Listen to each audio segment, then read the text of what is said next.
Motorisantien mividy volamena manolotra anao ny Logité. Mitsidika ireo toerana maro eto Madagasikara ato anaty Logité miaraka amin'ny Tsaradi. Tsaradi no siray tsikiray. Soyez belle avec Divine Touch en regardant Logité. Divine Touch, réveillez la déesse que vous êtes. Tiara, ny tsirony voankazo manolotra anao ny Logité. La saveur ultime des fruits.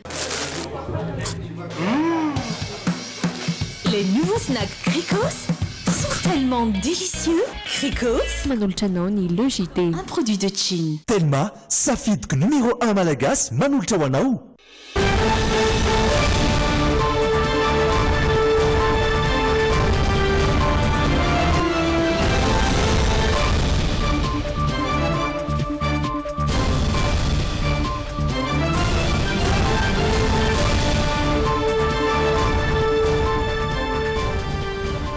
Niaraka tompoko ary tongasoa indray tao anatin'ny fotoanany fampalalam-baovao zao takarivany zoma fa 5 ny volana febroary 5 sy 2 arivo izao reto ny lohatentsika. Ankoatran'ny fahasimban'ny fitaovana mandeha amin'ny herinaratra miteraka fatiantoka lehibe ho an'ireo mpivarotra izay mila herinaratra tsy tapaka io délestage ary ny délestage eto Antananarivo amin'izao. Maro ny fanapahan-kevitra noraisina nandritra ny filan-kevitry ny ministra farandeo isan'izany ny ara sosialy ho an'ny tanora, ny ara tany sy ny ara diplomatika. Farana rapitso ny fampidirana mpifidy ao anatin'ny listra ambany ny fandraisana anjara amin'izany. Antanana ny mponina eny tsy mialonjaka kosa ny fanorenana iray izay ambaran'izy ireo fa manelingelina ny fiarahamonina. Nivelany roso amin'ny fikitihana ny lalam-panorenana ny filoha Egyptianina everina fa hanao manda mihoatra ny 2 ny tenany. Somdy amin'ireo vaovao izay hoarahantsika androany ireo ao anatin'ny tapany faharoa kosa isika no anaraka ny zanam-pandaharana Tsidiparitra hitondrananao any Antsirabe ary ny eo ihany koa ny Ansolita sy ny Hoy ianao. Ndao avy hatrany anaraka ny launa.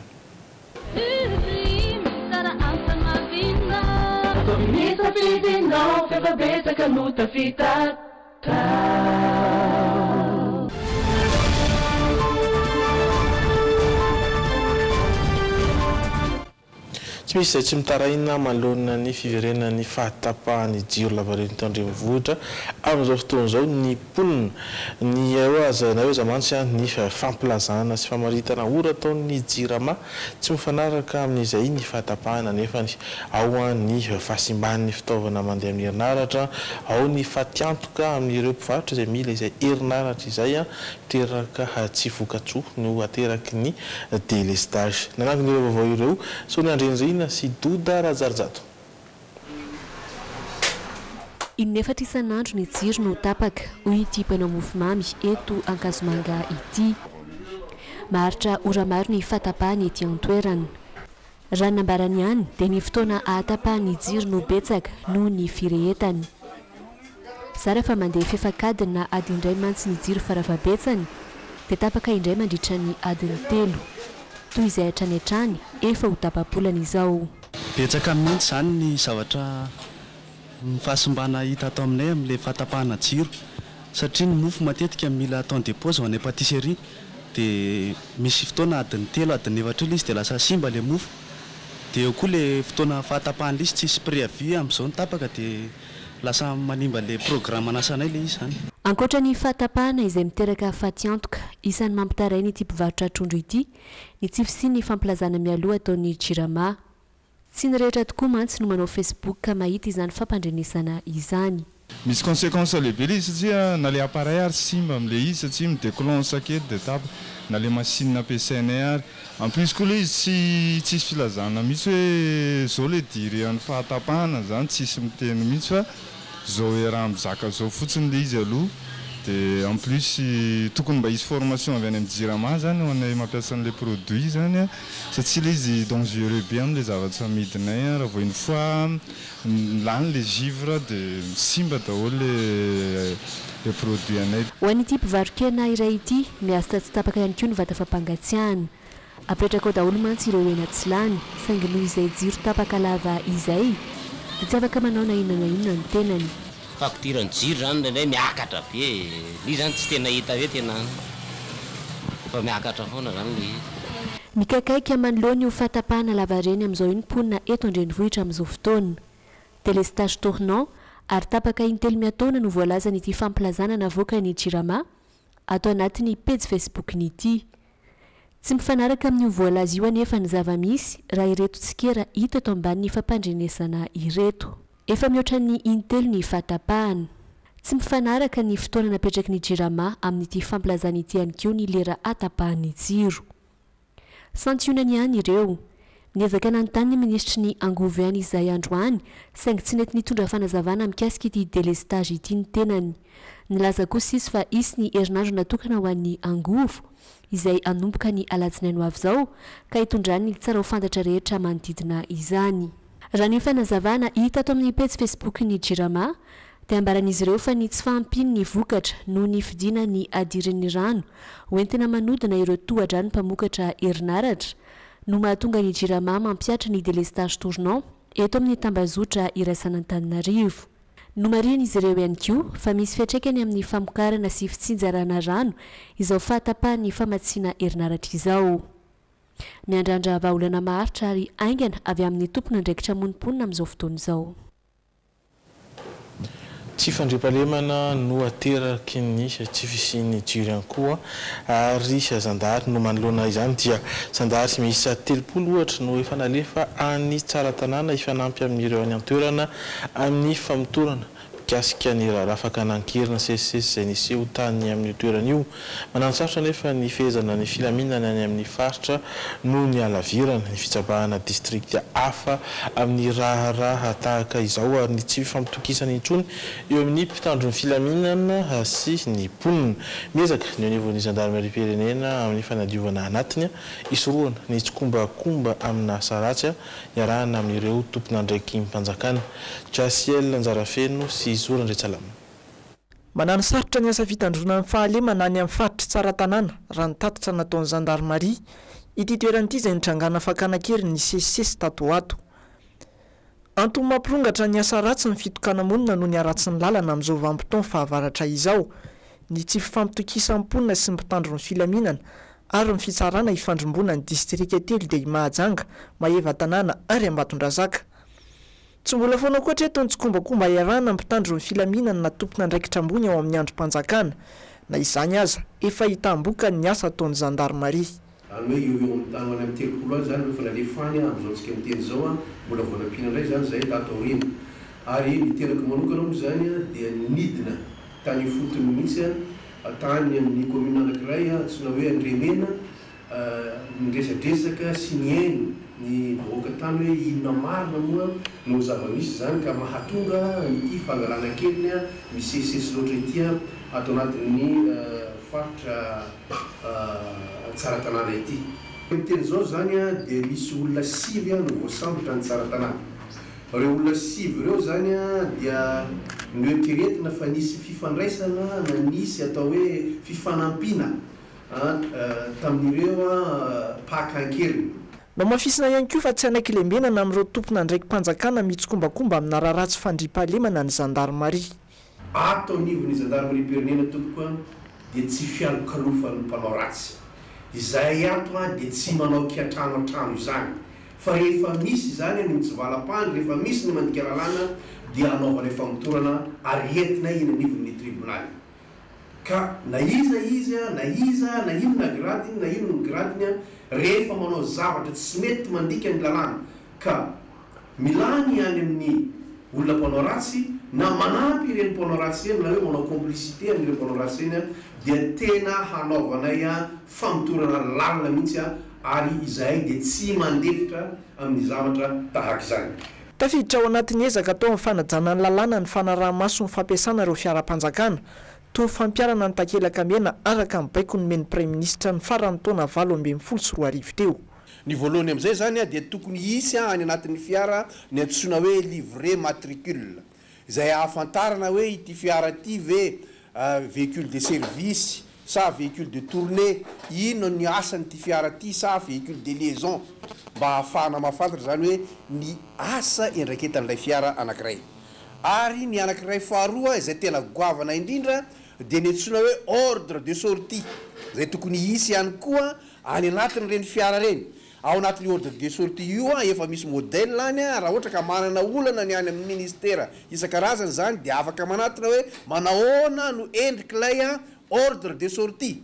Ao anatin'io zany dia misy hoe ity tano alen'ity fiara ity ary ity no lalana izay ombany. Raha tsy ahivina ny rongatra izay tsy izy ny asa fakana-kery ny tatoato tsy teto andrenivohitra ihany fa hatrany amin'ny faritany. Mampiraviravy tanana maro ny aya mitsokombakomba hifanaovana amina manam-pahefanana olo-mpanjakana ambony. Ny antso fanampiana avy amin'ny rehetra ny mpitandro ny filaminana anamorana ny asa famotorana.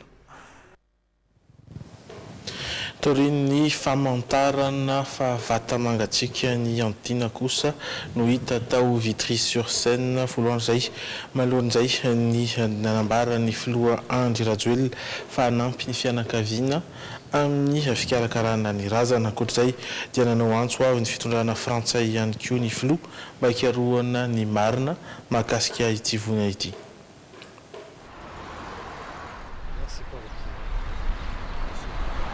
Taorin'ny fahafantarana fa vata mangatsiaka ny Androtiny Andriamampianina ilay zazavavy malagasy nianatra tao amin'ny université ny Nanterre ilay hita tao Bougival ao Frantsa dia marobe ireo olona nankahery ny fianakaviany.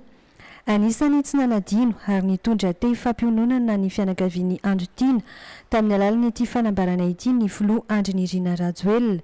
Nilaza ny anampy ny fianakaviana ny fiadidiana ny Repoblika amin'ny fikarakarana sy ny famerenana ny vata mangatsiaka ny Androtiny Andriamampianina eto an-tanindrazana raha niresaka ny fanaovany tamin'ny Ray aman-dreniny tamin'ny alalan'ny Anso Darby. Tsy mbola fantatra treto ny antony nahafaty ny Androtiny. Nanao antso avy ny fitondrana frantsay kosa malohan'izay ny filoha Andry Nirina Rajoelina araka ity fanambarana ity hatrany mba hikarohana ny marina mahakasika izao vona izao. Andrasana amin'ny fiangonana iray ao an-toerana ny vata mangatsiaka ny Androtiny Andriamampianina amin'izao fotoana izao. Mbola tsy fantatra kosa ny fotoana higadona ny razana eto an-tanindrazana. Marina fa i Androtiny Andriamampianina no malagasy tsy hita voalohany tao Frantsa raha tao anatin'izay 10 taona lasy.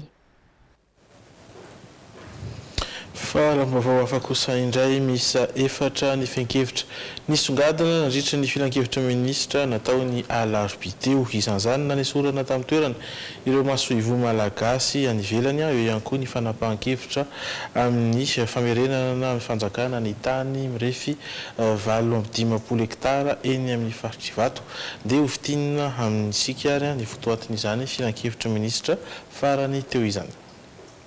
Nisongadina nandritra ny filan-kevitry ny ministra ny alarobia 13 febroary teo ny fametrahana fantarana asa-pirenena ho an'ny fiarina ho fampitomboana ny famoronana asa eto Madagasikara. Nambaran'ny mpitondra teny ny governemanta fa nahazo famatsim-bolatra amin'ny 200 miliara ariary avy amin'ny Sonapar na Société Nationale de Participation ny fitondram-panjakana anampiana tosika ny tanora manana tetikasa. Voalazan'ity tatitra ity fa misy ihany koa ny fiara-miasa amin'ny banky sy orinasa mpampindram-bola madinika anamorana ny fanatanterahana io fandarana azy io. Voaresaka nandritra ny filan-kevitry ny ministra farany teo ihany koa ny fananganana ny tranomora sy ny building nampanantenan'ny filoha amin'ireo tany-panjakana eny Ivato. Mivoatra tao anatin'ity tatitra ity fa namidy tamin'ny fomba tsy ara-dalàna ny tany-panjakana 7.5 hektara ka manapa-kevitra ny filohan'ny Repoblika famerina izany amin'ny fanjakana ary isy ny fanadihadiana atao momba ny namarotana izany amin'ny vidiny 100 ariary ny metatra tora-droa.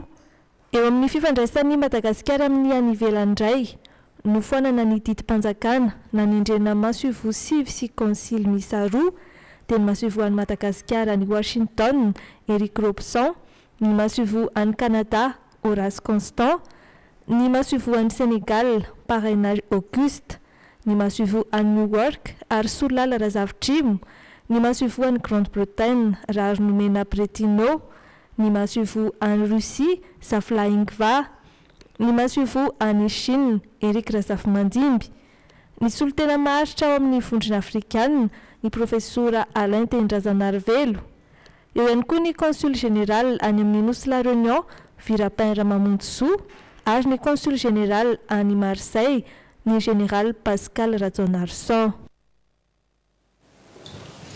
Izay mikasika an'ireny vaovao ireny isanto anatin'ny dokam-barotra isika reverina rehefa avy eo.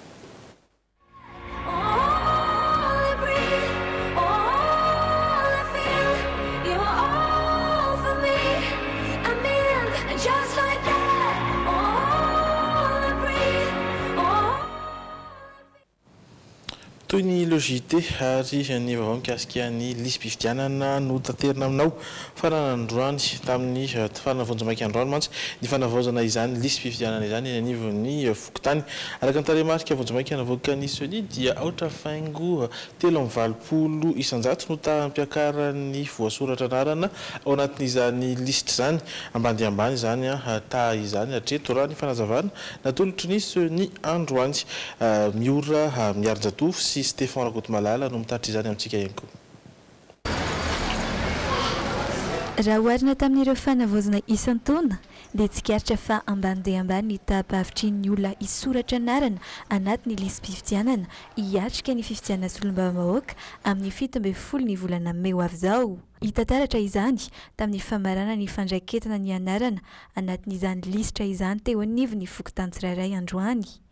Araka ny tarehimarika navoaka ny Vomera Maliotena misana ny fifidianana aotra faingo 320 isanjato ny tahampiakaran'ny voasoratra anarana vonjimaika manerana ny nosy. Raha ampitahaina mety ho fimonominonan'ny olona tamin'ireny fifidianana filoham-pirenena reny dia ambany dia ambany satria amin'izao tsika miteny izao zany aotra faingo 320 ny tahampiakaran'ny mpisoratra anarana ka io moa zany mbola any an-tanana ny rehetrarehetra indrindra zany fa any amin'le resaka vérification zany mba tsy atoritorytsika satria ny ralina ataontsika amin'izao fotoana izao io zany na le révision annuelle ny liste io rehefa mihidy ny liste amin'ny 15 mai dia tsy misokatra tsony io raha tsy amin'ny 1er décembre indray ka na ho nenao zany raha tsy ao anatin'ity liste ataontsika zao ty zany ka ho faranana amin'ny 15 mai dia sady tsy afaka hifidy députation anao député anao no tsy afaka hifidy any amin'ny fifidianana communal koa. Distrika 20 amin'ny 9 ny tsy nahitana ny soratra anarana anaty lisam-pifidianana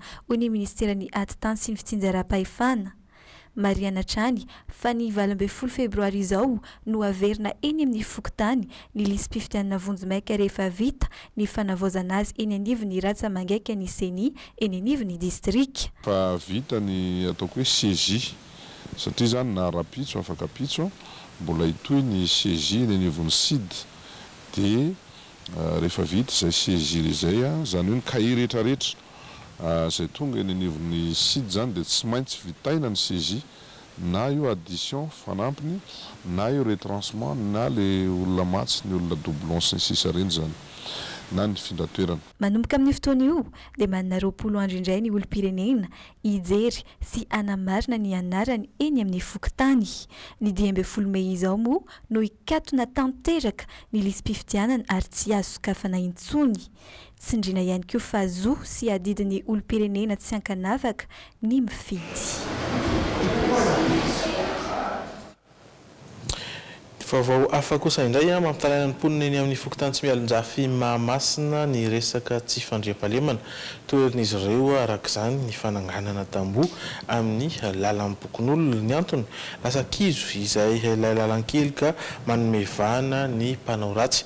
Angatahan'ny mponina eny tsy mialonjafy ihany koa ny ampiatonana ny fananganana foto-drafitrasa eo amin'ny bassin ny Fokon'olona saingy milaza ny fokontany fa nahazo fankatoavana ara-dalàna avy amin'ny ny commune ny fanorenana izany.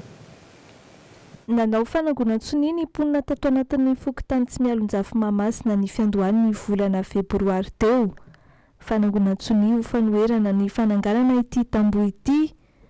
Mahatratra 2 metatra eo ny avony ka mahatonga ny lalankely ho lasa kizo ary manomevahana ny tsy fandriampahalemana raha ny fitaraina ny solotenan'ny mponina. Le izy zany tena tsy mety le fananganana satria miantona izay sécurité izay teto zao vao tsy ela kory nisy olona maro vao tsindrinantsy na nianto vonjeo ara le olona tsy nahita zany ny tany amin'ny arabe satria takona ty tamboho ity le izy.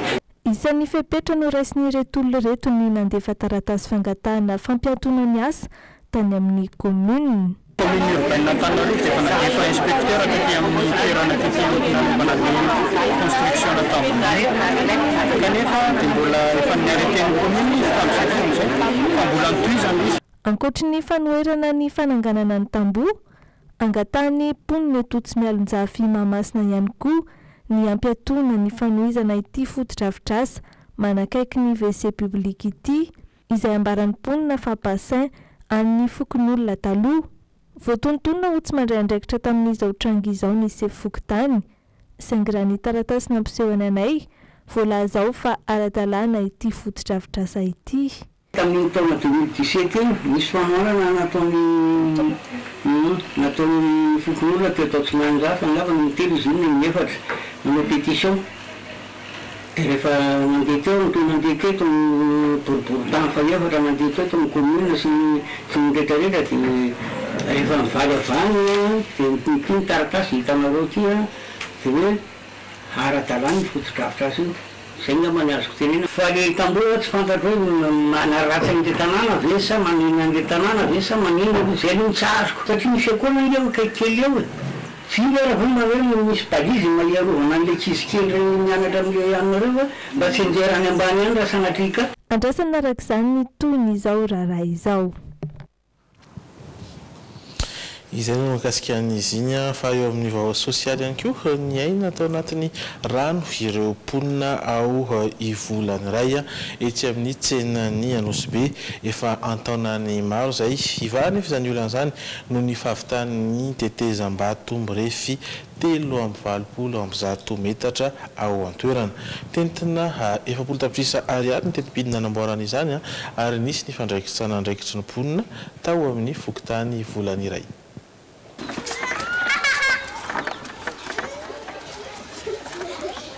Misedra olana isaky ny fitaopahavaratra tahaka izao ny mponina ety amin'ny fokotany ny volany iray Anosy Be.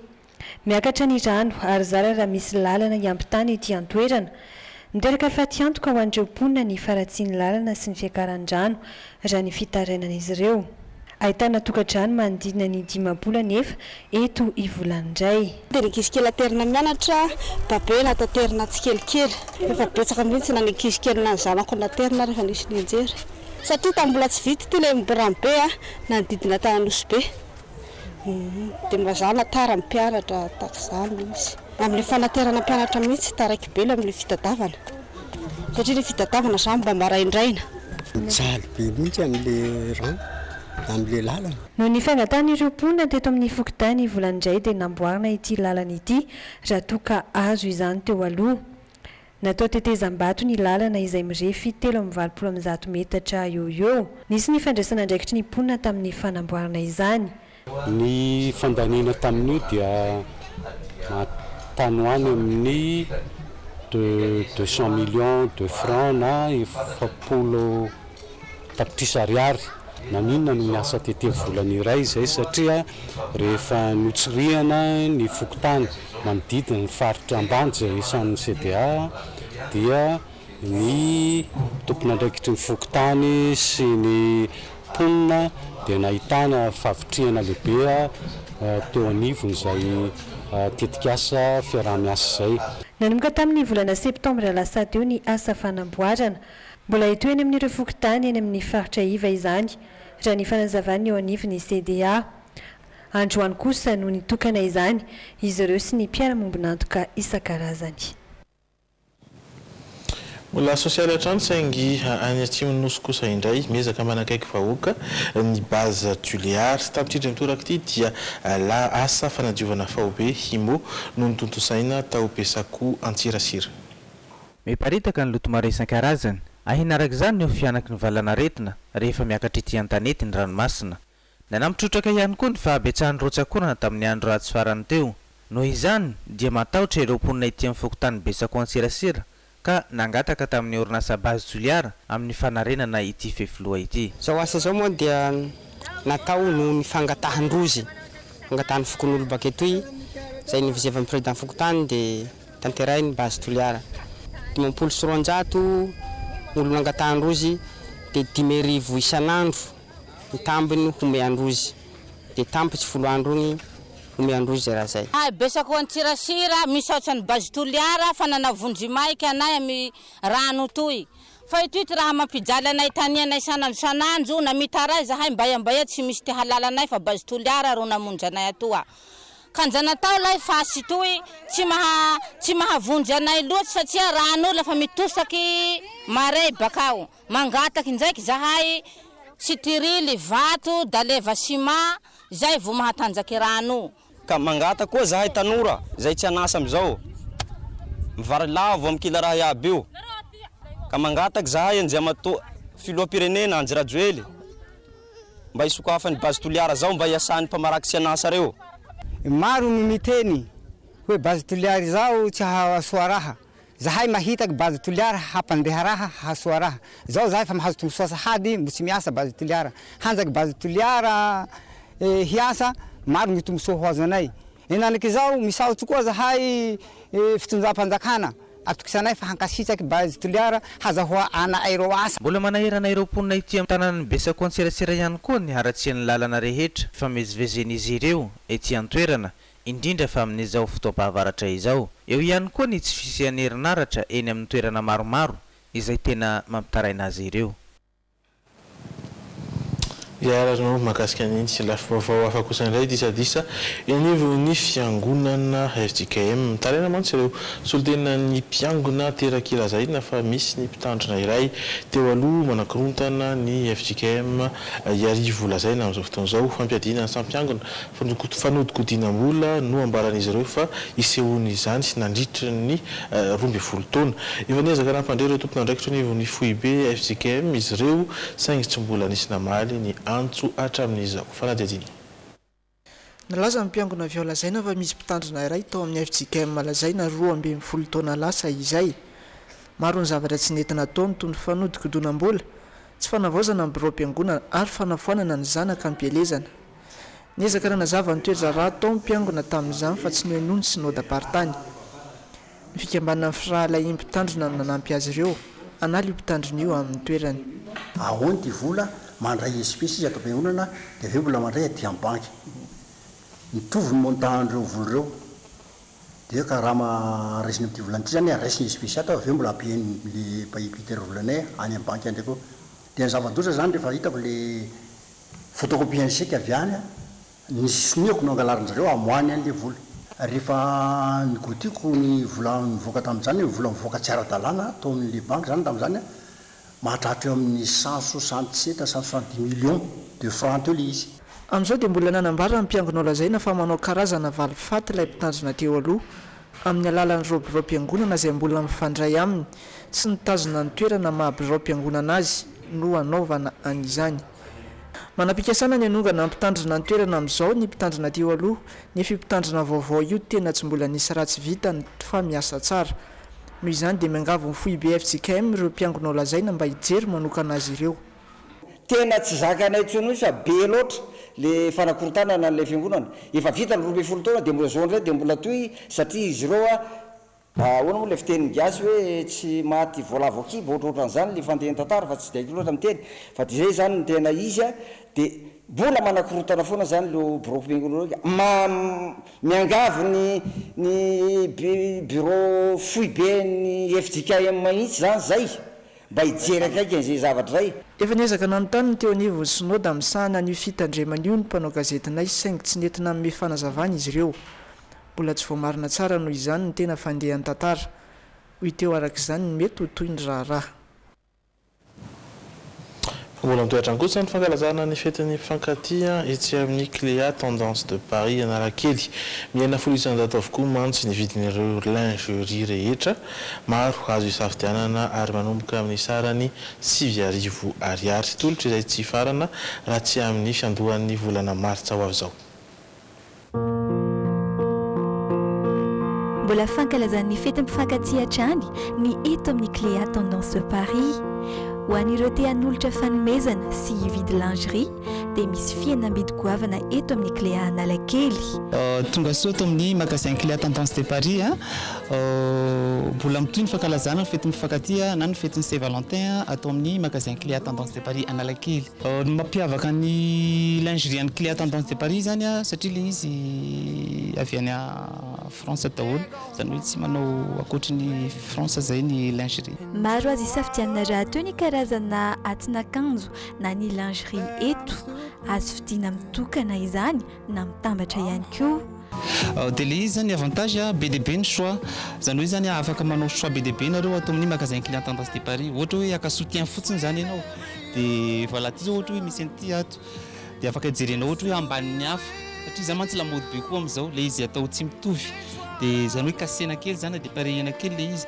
Dia zay ny avantageny amin'izao zany satria taloha zay tsy dia nanao an'ilay izy ohatr'izay, fa zao zay afaka manao an'izay dia be dia be ny choix. Ohatra hoe ty zao ty sans couture ty, zany koa mantsy lamody amin'izao le sans couture manana ty be dia be zay ato zao ohatrohatr'izao, misy kilote ty dia misy string ohatrohatr'izao, karazany be dia be. Ohatra fotsiny reto fa mbola misy ny tsy azo sary angambany dia makanesa ty zany. Manakely hatramin'ny 7 martsa ho avy izao io tolotra miavaka io ety amin'ny Cléa Analakely Galerie Urbania, misokatra amin'ny 9 ora hatramin'ny 1 ora hariva ny alatsinainy hatramin'ny sabotsy. Ankoatra ny atin'akanjo na ny lingerie anefa dia ahitana karazana akanjo isan-karazany maro azo isafidianana ihany koa eto amin'ny Cléa.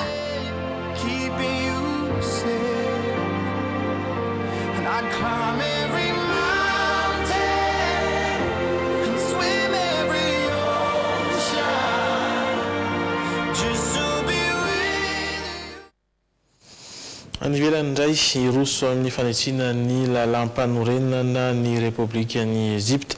Lalam-panorenana izay hanome vana ny filoham-perinasa hitana ny vahoaka Egyptiana mandra-pahafatiny raha ny tombatombana fanavaozana ao anatin'izany ny fanitarana hoenina taona ny taom-piasan'ny filoham-pirenena izay afaka hilatsaka hovidiana indro-misesy ihany koa.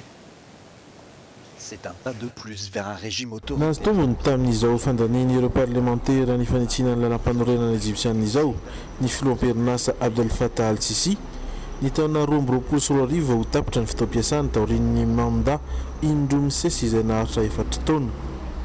Ho afaka ilatsaka hovidiana indray izy aorian'io ary indro-misesy ihany koa izay ahafahany mirotsaka ho candidat izay aorian'ny taona 2024. Mpanao lalàna 7,700 amin'ireo 4,900 any Egypte no nandany izay fikitiana ny lalam-panorenana izay, 20 tamin'izy ireo ihany no nitsipaka. Ao anatin'ny 90 andro no tokony ho vonona ireo lalàna rehetra iresona amin'ny fifidianana farany ahafahany fitondram-panjakana Egyptiana mirosondray amin'ny fitsapakevy-bahoaka. Heverina tsy hisy fahasarotana ny fandaniana izany satria manoana ny gouvernementany Al-Sisi avokoa ny ankamaroan'ireo parlementaire. Ny taona 2024 raha tsy ahivina no voafidy hitantana ny Egypte Abdel Fattah al-Sisi taorian'ny fanonganana ny Mohamed Morsi. Nitaratra ny tsy fampanjakana ny demokrasia ao Egypte kosa nefa ny fikitiana io lalam-panorenana izay manome vahana ny filoham-perinasa io raha ny fanamarian'ireo fikambanana mpanaramasy piariny zon'olombelona ao Egypte. Any Cameroun indray vatandehilahy miisa 720 no nanaiky hiverina an-tsitrapo any an-tanindrazan'izy ireo any Nigeria rehefa avy lasa mpikambana antaonany maro tao anatin'ny sekta silamo Boko Haram. Nalain'ny firaisan-kinan'ny tafika nigeriana, Cameroun, Tchad sy Niger izy ireo mba hanampy isa indray ireo hanohitra ny hetsika jihadista Boko Haram. Lehilahy mandidina ny 200 avy ao Cameroun no nanaiky tsy miterena hiverina ny amin'ny tandrazany any Nigeria. Ny ovafo ireo nanapa-kevitra ny tsy hanaraka intsony ny fotom-pisainana Boko Haram. azo hatrany dia narosony fitondram-panjakana atao Cameroun hevitra niverenan'izy ireo indray eo anivon'ny fiarahamonina tahaka n'ireo miaramila tany aloha niverina araka ny naipony. Tsara mihitsy izao fanapa-kevitry ny fitondram-panjakana zao. Raha tsy nangataka niverina zahay dia tsy ho tapitra izany ny ady. Nanaiky ihany koa izy ireo ka mino aho fa samy nisoroka ny ratsy indrindra ny rotonto. Tsy adisy tamanodidina ny arivo amin'izao fotoana izao no mbola mitodi-doha nanaiky hiditra ao amin'ny fandaharana asa fitondram-panjakana ao Cameroun. Zaza latsaky ny 12 taona ny ankamaroan'izy ireo. Tsy misy ahina ny momba azy ireo satria tomombana avokoa ny andraisana azy hoy ny gouvernoura ny faritra farany avaratra ao Cameroun. Izy ireo izay hofanina indray ahay ny fahaiza-miaina sy ny fomba atao hiadiana amin'ny Boko Haram mampitondra faisana ny Tchad, Niger, Cameroun sy Nigeria. Zay ny vaovao actu azo natolotra tamin'ity androany ity mialohany hidirantsika ao anatin'ny tapany faharoa dia aloha ampatsahivina anao ny vaovao izay nisongadina tamin'ity androany ity ny délestage izay mampikatkolay ny tsirairay isan-tokantrano eny anivon'ny fiarahamonina tsirairay avy eny amin'izao fotoana izao isy ny fanambarana na fipetrairaisana izay nambaran'ny ministry ny angovo izay hozaraisina amin'ny herinandro ambony. Manohy izany ihany koa ny fanapahan-kevitra niraisina nandritra ny filan-kevitra ministra farany teo izany hoe fanapahan-kevitra ara-sosialy ho an'ny tanora ny ara-tany sy ny ara-diplomatika. Fantatra ihany koa fa hifarana ny fampidirana mifidy ao anatin'ny listra fantatra fa ambany ny ta fandraisana anjara amin'ny izany. Anaraka dokam-barotra isika mialohan'izay ihany koa reto ny sombiny amin'ny hoarantsika ao anatin'ny tapany faharoa. Araka izany hoentinay any ranomafana ianao toerana iray manatantara ao Antsirabe ao. Ny fanontaniana napetraka tao anatin'ny hoy ianao dia ifandray amin'izay délestage izay inona ny fomba entina mitsitsy jiro. Ary any New Jersey any États-Unis any ity lehilahy ity izay manao fitafy sy manana fiakanjo hafahafa no entina ao anatin'ny hafakely. Dokam-barotra vidividy no entintsika miampita any amin'ireo fandaharana ireo.